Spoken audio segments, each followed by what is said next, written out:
오늘 봉독해 올린 말씀 가지고 까르페 디엠이라는 제목으로 여러분과 좀 말씀을 나누겠습니다. 오늘 저희 교회에 처음 찾아오신 우리 가족 여러분들을 진심으로 환영합니다. 참으로 바쁘신 가운데 아마 사랑하는 가족들의 기도와 초청에 여러분들이 기꺼이 응해 주시고 여러분 귀한 시간을 내주셔서 너무나 감사를 드립니다. 근데 한편으론 오늘 우리 교회 성도들에게는 이 시간이 참 의미 있는 시간입니다.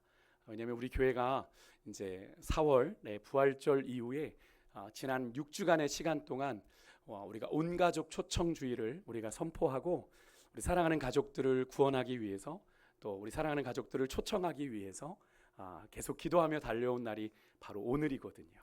6주간의 시간 동안 우리 가족들이, 우리 사랑하는 성도들이 오늘 이 자리에 계신 가족들을 마음에 품고 예배했고 기도했고 또 기다렸던 시간이 바로 오늘이기 때문에 어쩌면 여러분 옆에 앉아 계신 우리 성도님들의 마음이 더 감격스럽고 너무나 소중한 시간이지 않을까 하는 그런 생각을 해보게 되는데요.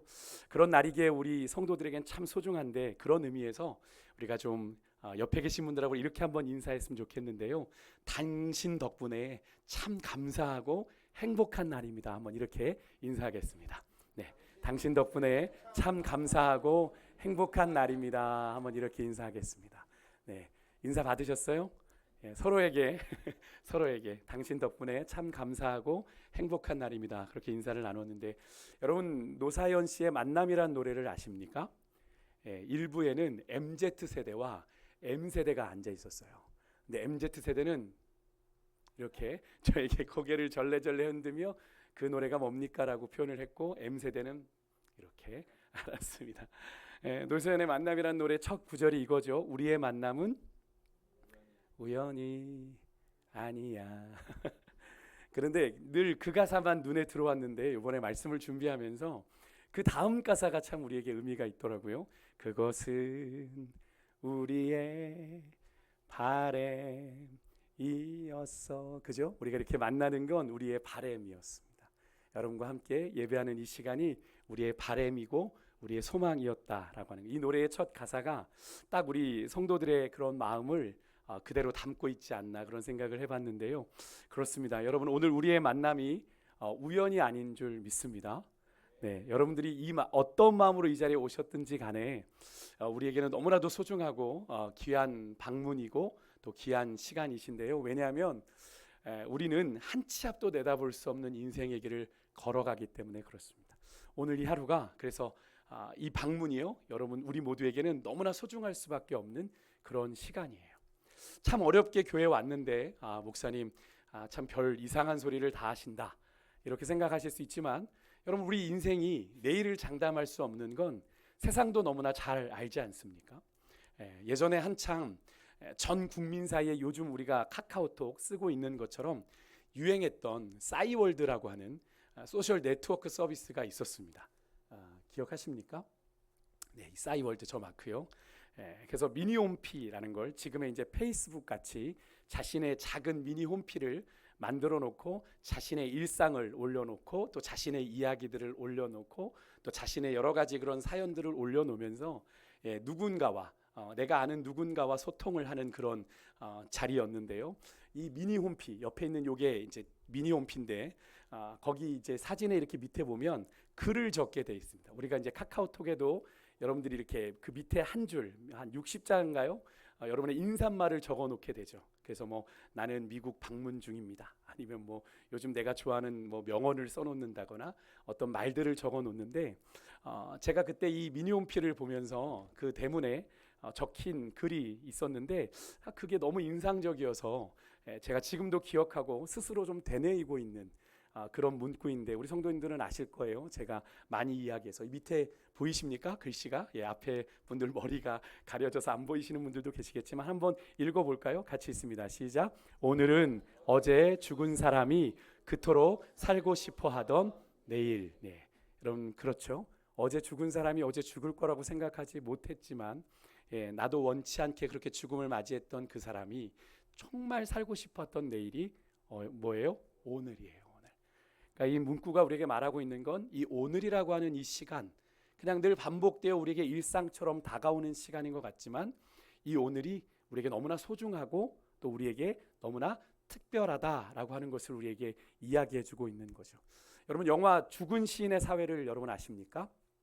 아마 포스터를 좀 보시면 나 예전에 한번 본 기억이 있는데, 저기 이제 가운데 있는 선생님이 키팅 선생님인데요. 키팅 선생님이 오늘 학생들에게 했던 말이자 오늘 제가 설교의 제목으로 삼은 까르페 디엠이라고 하는 이 말은 라틴어인데 영어로 의미가 catch the day, seize the day라고 해서 그날을 잡아라, 오늘을 잡아라라는 의미가 있습니다. 이 또한 같은 의미죠. 오늘이라고 하는 이 시간을 우리가 잡아야 된다. 그냥 오늘을 반복되는 일상처럼 그렇게 흘려보낼 것이 아니라 이 오늘이라고 하는 이 시간을 소중하게 여기고 그렇게 살아내야 한다라고 하는 걸 이야기하는 건데요. 그래서 오늘 여러분들에게 특히 가족의 초청을 받으셔서 우리 교회를 이렇게 방문해 주신 여러분들에게 여러분 이 시간이 더욱 소중하고 의미 있는 시간이기를 저희는 소망하는데요. 꼭 기억하십시오. 여러분이 어렵게 내디딘 어렵게 뭐 여기저기 제가 듣기로 이제 출장 갔다가 이 아침에 오신 분들도 계시고 또 멀리서 오신 분들도 계시고 여러 가지 사연들이 있으신데 여러분의 발걸음이 결코 우연이 아닌 줄 여러분 믿습니다. 네, 저는 오늘 예배하신 우리 성도님들에게 특히 우연처럼 필연적인 이 발걸음을 내딛어 오늘 우리 세강교회를 찾아주신 여러분들에게 이 삼손이라고 하는 한 사람의 이야기를 통해 주시는 믿음의 교훈을 좀 나누어 보기를 원하는데요. 성경에 나오는 인물이 어떤 상징적인 의미를 가지고 그냥 일반적으로도 사용되는 경우가 있는데 그런 인물 중에 가장 많이 쓰이는 인물들이 바로 다윗과 골리앗이라는 표현입니다. 그래서 말도 되지 않는 싸움, 말도 되지 않는 경기 혹은 말도 되지 않는 경쟁을 의미할 때 우리는 흔히 그것을 다윗과 골리앗의 싸움이다. 거기에 어떤 성경적인 의미도 들어있지 않은데 그냥 그것을 놓고 다윗과 골리앗의 싸움이다. 특별히 스포츠 경기에 아주 절대 강자와 아주 약팀이 붙을 때 그런 표현을 많이 쓰는데요. 그 골리앗보다도 더 강력한 힘을 소유한 인물이 바로 오늘 우리가 만나게 되는 삼손이라고 하는 인물입니다. 우리가 좀 익숙하게 표현해 본다면 마블 시리즈에 나오는 헐크 같은 인물이라고 하면 될까요?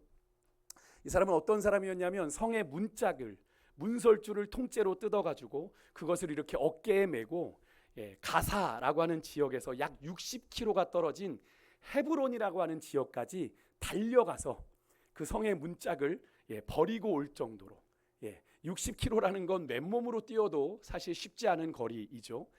마라톤 완주 구간이 42.195니까 그것을 훨씬 넘어서는 60km라고 하는 거리는 상당히 먼 겁니다. 근데 그것을 성문의 문짝을 들고 달려갔다 라고 하는 건 이 사람의 힘이 얼마나 초인적인 힘을 가졌는지 우리가 충분히 예상해 볼 수 있죠. 여러분들이 종종 고대 로마 시대를 배경으로 하는 이런 영화의 공성전을 벌이는 그런 성의 문짝을 한번 떠올려 보시면 성인 남성의 몇 배나 되는 그런 큰 성문을 여러분이 상상해 보실 수 있는데 그 성을 뜯어가지고 목에 메고 등에 메고 60km를 달려갔다.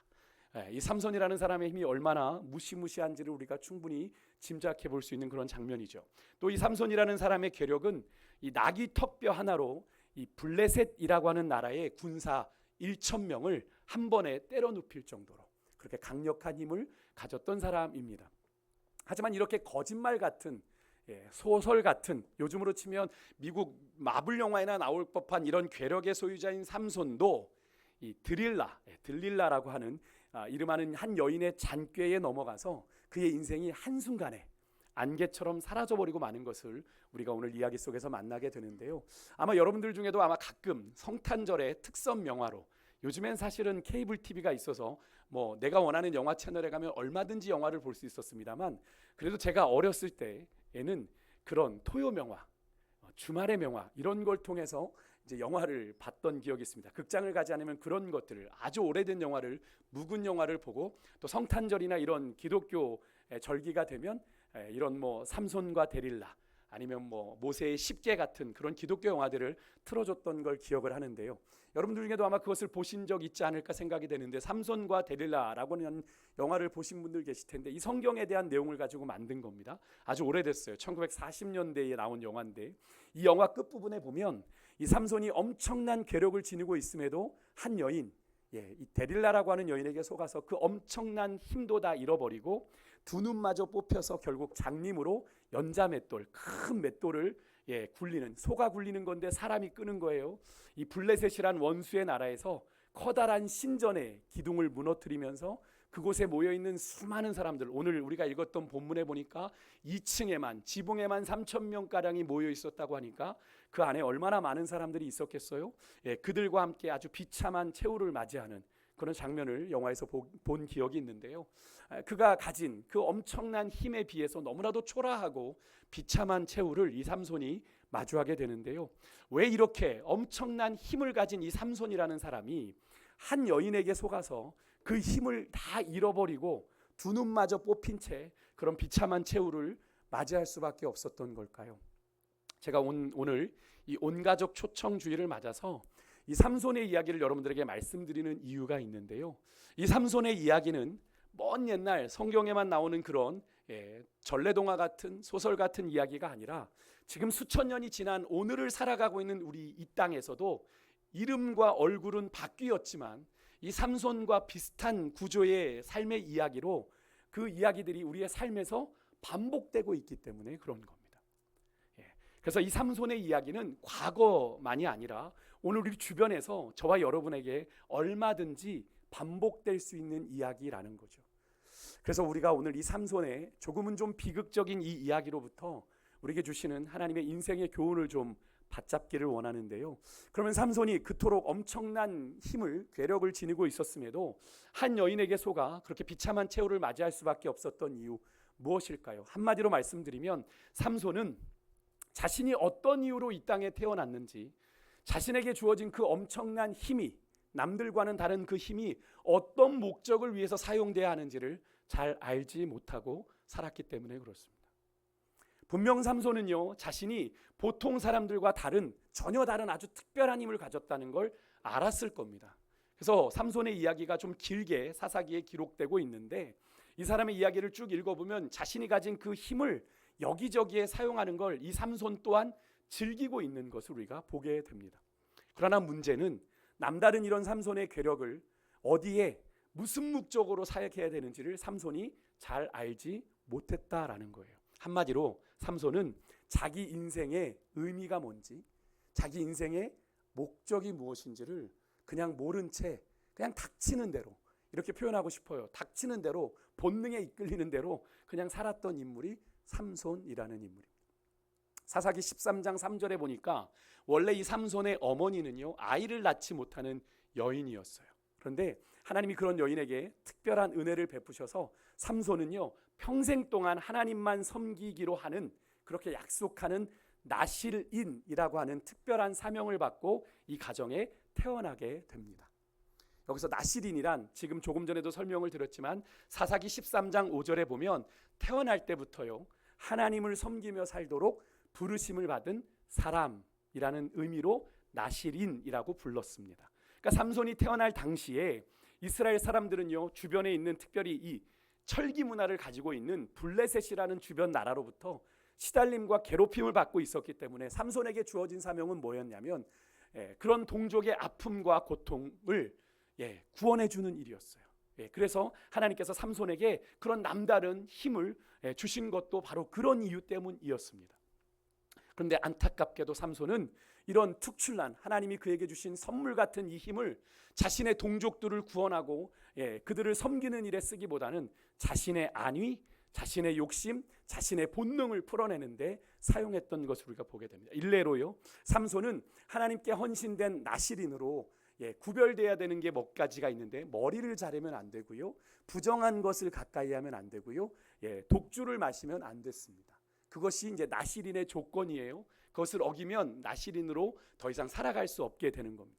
그럼 부정한 것을 가까이 한다는 건 뭐 죽은 시체나 동물의 사체 같은 것도 가까이 하면 안 되는데, 이 삼손이 배가 고팠습니다.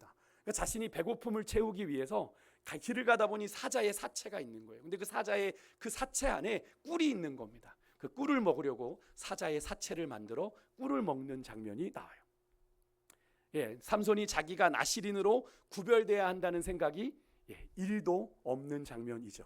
또 이스라엘의 지도자로 삼손은 이 사사기는 사사라고 하는 이스라엘의 지도자들의 이야기를 기록한 건데 이스라엘의 지도자였습니다. 뭐 여러분들에게 이런 생각이 들 수 있습니다. 무슨 그렇게 본능에 이끌려 사는 이런 사람이 이스라엘의 지도자야? 예, 하나님의 뜻은 그랬다는 거죠. 삼손을 향한 하나님의 계획은, 하나님의 뜻은 이스라엘의 민족을 위한 지도자로 삼손을 구별했던 건데, 예, 이 삼손은 그런 의식이 1도 없었어요. 요즘 표현으로 하면. 예, 그래서 이 이스라엘의 민족은 특히나 자기의 민족끼리 결혼을 해야 되는, 왜냐하면 하나님의 택한 백성이라는 그런 선민의식이 있기 때문에 자기 민족끼리만 결혼을 해야 됩니다. 지도자는 어떻겠어요? 더 그 혈통을 아주 소중하게 여겼어야 되죠. 그런데 이 삼손은 그러지 않았습니다. 자기 민족의 이방 여인과 결혼하면 안 되는데 블레셋 땅의 이방 여인과 눈이 맞아 결혼하려고 했고, 그 결혼이 여러 가지 계계로 인해서 실패하게 되니까 삼손이 자기에게 있는 힘을 가지고 그 블레셋 마을을 자기의 결혼과 방해했다고 초토화시켜버리는 그런 이야기가 나옵니다. 그러니까 뭐 어떤 겁니까? 그냥 기분대로 닥치는 대로 자기의 힘을 막 그냥 사용해버리는 사람인 거예요. 이렇게 삼손은요, 자신이 이 땅에 왜 태어났고 지금 자신이 누리고 있는 이 엄청난 이 힘, 이 특권이 어디에 써야 하는지를 제대로 알지 못하고 자랐던 겁니다. 그래서 그 힘을 그저 자신의 욕구, 자신의 본능을 채우는 일에 사사로이 사용했던 것을 우리가 보게 되는데요. 여러분은 과연 여러분의 인생의 의미, 목적을 알고 살아가고 계십니까?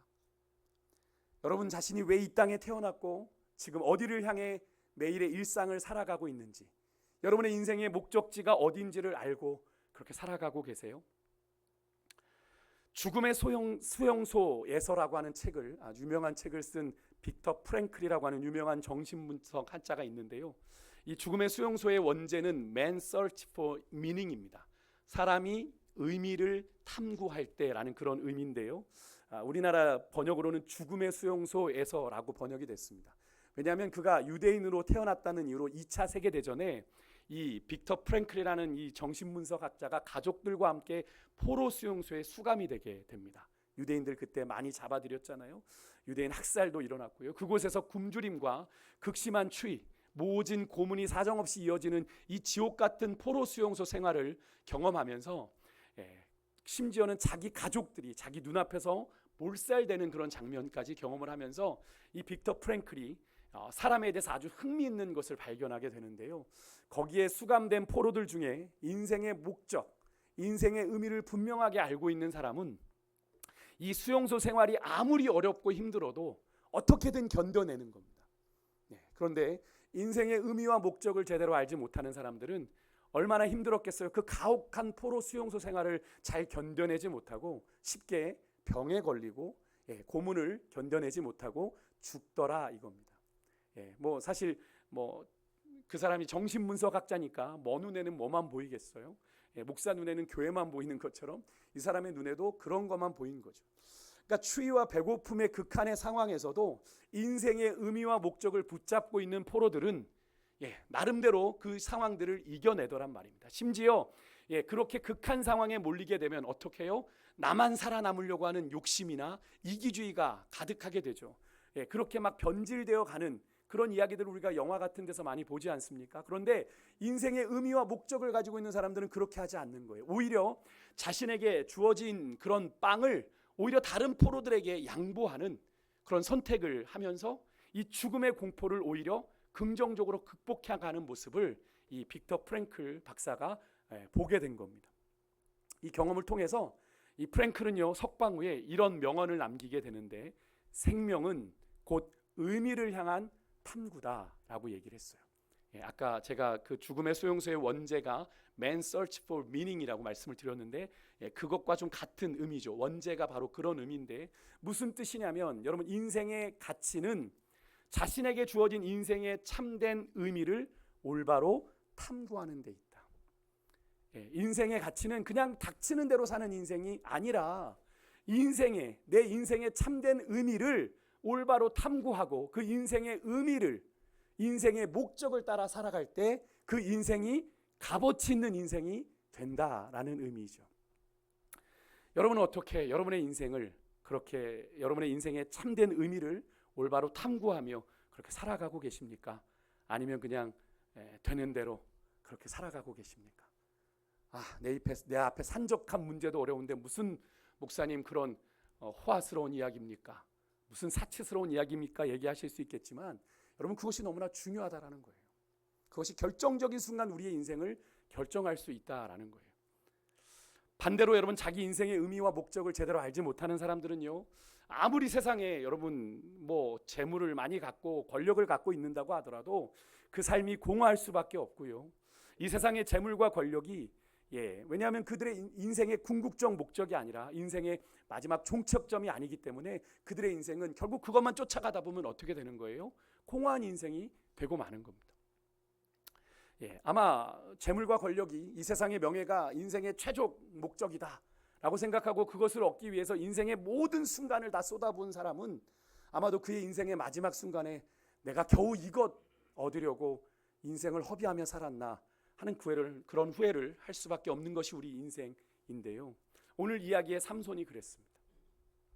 삼손은요, 자신의 힘이 최고인 줄 알아서 그 힘을 자신의 욕심을, 자신의 본능을 풀어내고 자신의 그런 만족을 위해서만 사용하며 살았습니다. 특히나 아름다운 여인을 보면 주체를 못했어요. 그래서 그 여인을 자기 것으로 얻기 위해서 그 힘을 마음껏 사용했던 사람이 삼손입니다.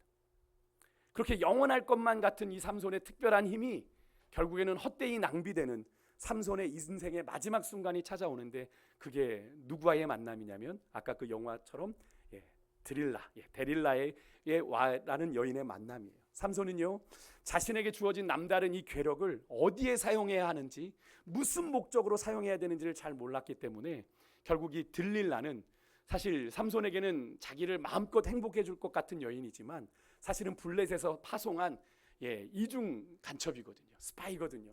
이 삼손을 넘어뜨리려고 하는. 그런데 삼손의 눈에 뭐가 보이겠습니까? 아름다운 그 여인의 미모밖에 보이지 않는 거죠. 들릴라는 간교한 여인의 그 남자의 애간장을 녹이는 이 거짓 사랑 타령에 삼손이 다 녹아졌어요. 성경에도 보니까 아주 이 들릴라가 얼마나 삼손에게 애교를 떠는지, 내 사랑을 못 믿는 거예요? 이런 표현들도 막 나와요. 그래서 그 간교한 여인의 그 애간장을 녹이는 사랑 타령에 이 삼손이 말하지 말아야 되는, 절대로 말하지 말아야 되는 자신의 그 힘의 비밀을 그녀에게 털어놓고 맙니다. 앞에서도 말씀드렸지만 삼손에게 그런 엄청난 남들과는 다른 힘이 주어진 것 왜라고 그랬습니까? 그가 이스라엘의 지도자로 또 나시린으로 하나님을 위해 살아야 하는 삼손에게 주신 특별한 선물이었어요. 하나님의 백성인 이스라엘을 늘 괴롭히는 이 적군의 손에서 보호하고 구원해야 되는데 사용해야 될 그 힘을 삼손은 지켜내지 못하고 그 힘의 비밀을 요구하는 이 드릴라의 이 간교한 여인의 협박에 못 이겨서 결국에는 말해서는 안 되는 자신의 이 힘의 비밀을 자신의 머리카락에 있다라고 하는 걸 얘기하고 마는데요. 결국 그래서 삼손이 머리가 밀려버리게 되죠.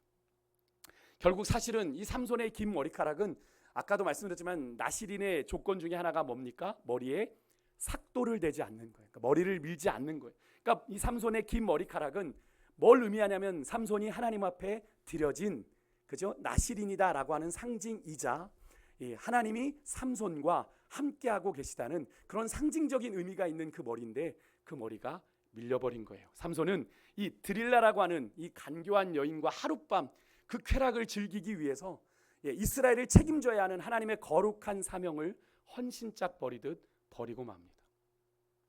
안타깝게도 그런 그의 잘못된 선택으로 인해서 삼손은 하나님으로부터 버림을 받게 되고요.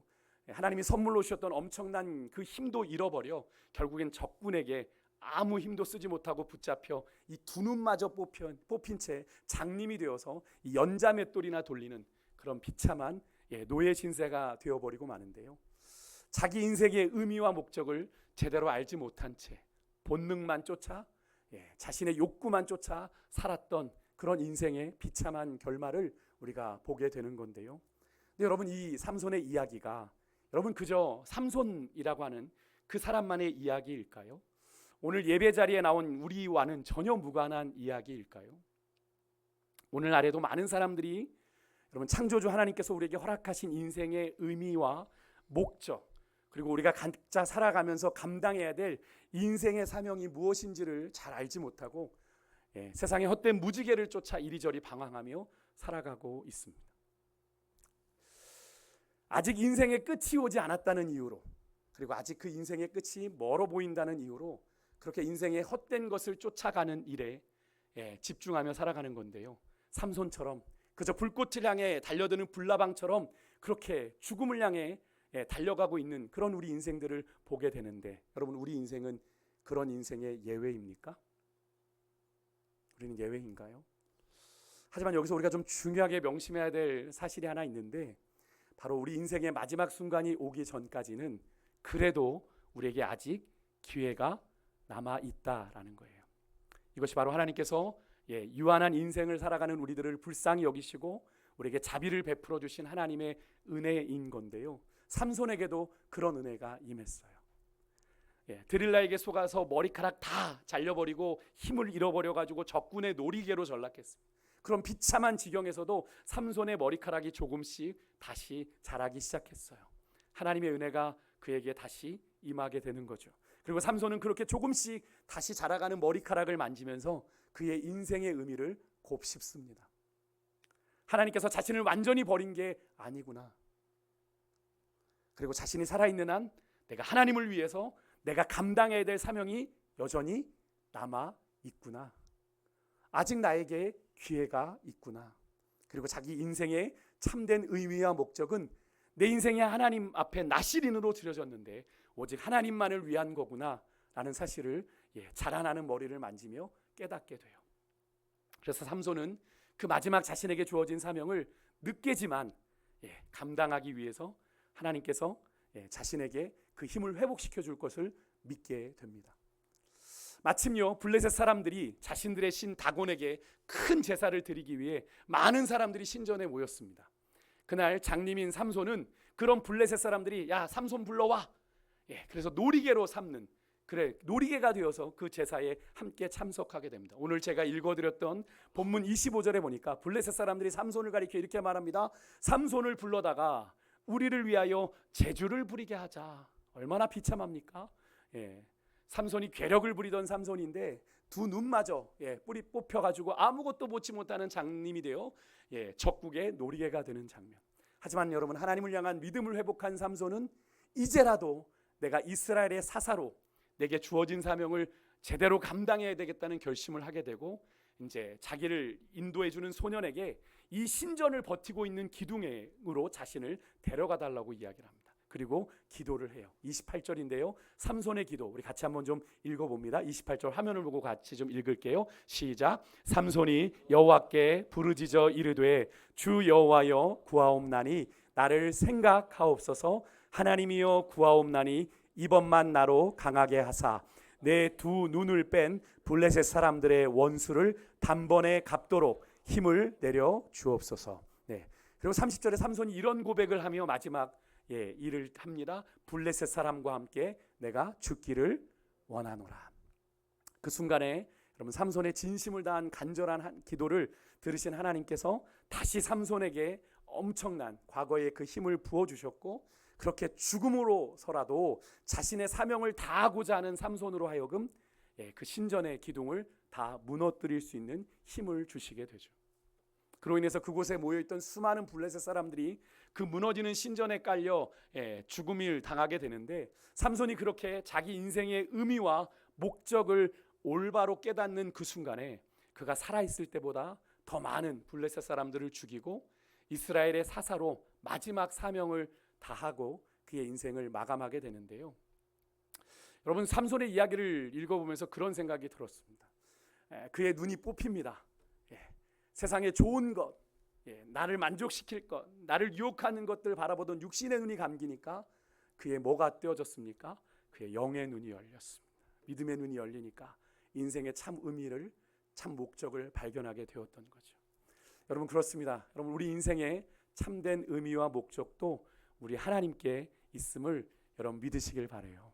그게 무슨 이야기야? 오늘 처음 교회에 오신 분들은 그렇게 생각하실 수 있습니다만, 여러분, 그래서 오늘 하루가 여러분들에겐 우연인 듯 하겠지만 오늘 하루가 여러분을 당신의 뜻대로 창조하신 우리 창조주 하나님의 여러분 한 분 한 분을 향한 완벽한 계획의 일일이 될 수 있다는 사실을 여러분들이 기억하실 수 있었으면 좋겠습니다. 그래서 오늘 이 하루가 우리에게 너무나도 소중하고 귀한 시간인 건데요. 여러분의 사랑하는 아버지, 또 사랑하는 어머니가, 또 사랑하는 아내가, 또 사랑하는 자녀들이, 또 손주들이, 또 나의 형제와 자매들이 부탁했어요. 이번 한 번만 가자. 나 체면 좀 살려줘. 그죠? 부탁해서 겨우 오늘 하루 그냥 나아준 거다라고 생각하시는 분도 계실 수 있습니다. 그렇죠. 그러실 수 있습니다. 그런 분들도 계시겠지만 그렇게 가족들에 대해서 여러분들이 마음을 쓰고 우리 엄마, 우리 아빠가, 또 내 아내가, 또 내 자녀들이 이렇게 하는데 그런 자녀들, 우리 식구들, 가족들에 대한 배려하는 그런 마음이 여러분에게 생기게 된 것, 여러분이 그런 마음을 먹어서일까요? 물론 여러분이 그렇게 마음을 먹은 까닭도 있겠지만 여러분에게 버티는 마음은 없었겠습니까? 근데 그 버티는 마음을 이겨내고 그래 피곤하지만 오늘 한번 가야지 라고 하는 그런 배려하는 마음을 갖게 하신 것, 저희는 하나님이신 줄 믿습니다. 하나님이 여러분들을 그렇게 하신 거예요. 이렇게 말하니까 야 목사님 잘 몰아가네. 이렇게 맞추는 거야? 이렇게 생각하실 수 있는데 우리 믿음의 사람들이 이런 고백을 합니다. 지금도 살아계셔서 우리의 인간의 생사화복을 주장하신다. 우리는 하나님이 그렇게 믿는데요. 그 하나님의 사전에는 절대 우연은 없거든요. 절대 우연은 없거든요. 세상도 노래하잖아요. 우리의 만남은 우연이 아니라고. 세상도 아는데 여러분 하나님은 어떠시겠어요? 하나님에게도 절대 우연은 없습니다. 하지만 피조물인 우리가 그 하나님의 창조주 하나님을 다 알지 못하기 때문에 하나님의 뜻이 우연인지 아닌지는 당장은 알 수 없죠. 그렇지만 지나고 보면 알게 됩니다. 그때 그 일이 우연이 아니었구나. 저는 오늘 여러분들이 이 자리에 있는 것, 여러분을 너무나도 사랑하셔서 자신의 하나밖에 없는 아들 예수님을 십자가에 내어주신 하나님의 태초부터 아까 우리가 노래했죠. 있었던 계획이요 뜻인 줄 저희는 믿습니다. 바라기는요, 오늘 이 자리에 함께 하신 여러분 한 분 한 분들이 하나님이 오늘 여러분들에게 이렇게 손을 내미셨잖아요. 반갑다, 너무 와줘서 고마워 라고 내미신 그 구원의 손을 여러분이 꼭 붙잡으시고 그분 안에서 여러분의 인생의 참된 의미와 목적을 발견하는 그런 은혜가 있으시기를 간절히 소망합니다. 하나님은요, 우리를 향한 놀라운 계획을 가지고 계셔서 그 수많은 인생의 여정 중에 오늘이라고 하는 이 특별한 시간을 통해 여러분 한 분 한 분을 향한 하나님의 마음을 보여주시는 거예요. 내가 너를 이렇게 사랑해. 내가 너를 이렇게 사랑해. 오늘 이 시간을 통해 여러분을 그토록 기다리고 계셨던 여러분 인생의 창조주 되신 우리 주님을 여러분의 인생의 참 주인으로 모시지 않으시겠습니까? 우리의 머리카락까지 세신 바 되시고 영원부터 영원까지 살아계신 우리 주님의 손에 여러분의 인생을 맡겨보시지 않으시겠습니까? 여러분의 인생 여러분이 책임지실 수 있습니까? 절대로 아니죠. 우리는 제가 늘 우리 성도님들에게 자주 하는 이야기가 있습니다. 우리가 인생의 계획을 참 많이 세우는데 특히 신년 초에 많은 인생의 계획을 세우는데 연말마다 우리는 뭘 느낍니까? 우리 인생에 참 많은 것들이 내 예상과 내 계획과 달랐음을 깨닫게 되죠. 그것이 무엇입니까? 우리 인간이 가진 한계예요. 계획합니다. 여러 가지 확률과 통계를 통해서 나름대로 확실한 계획을 세우는데 우리가 미처 보지 못하는 수많은 인생의 변수들과 시행착오를 만나는 가운데 우리 인생의 길들이 틀어지고 굽어가는 것을 우리가 경험하게 되지 않습니까? 그것이 우리 인생일진데 무엇을 우리가 우리 인생을 책임진다고 장담할 수 있겠어요? 여러분, 우리의 머리카락까지 세신 바 되신 하나님, 지금도 살아계셔서 우리의 인생의 걸음을 인도하시는 그 주님의 손에 여러분의 인생을 맡기시길 바랍니다. 그렇게 하면 우리 주님이 여러분의 인생을 책임지시고요, 여러분의 인생에 가장 좋은 길로, 가장 선한 길로, 가장 완전한 길로 여러분의 인생의 걸음을 인도하실 겁니다. 그런 인생의 길 한번 걸어가고 싶지 않으십니까? 오늘 주신 이 구원의 기회를 여러분 믿음이라는 그 고백으로 꼭 붙잡으시는 여러분의 인생에 우연처럼 지나가는 순간이 아니라 결정적인 순간이 되시기를 주의 이름으로 축복합니다. 우리 같이 찬양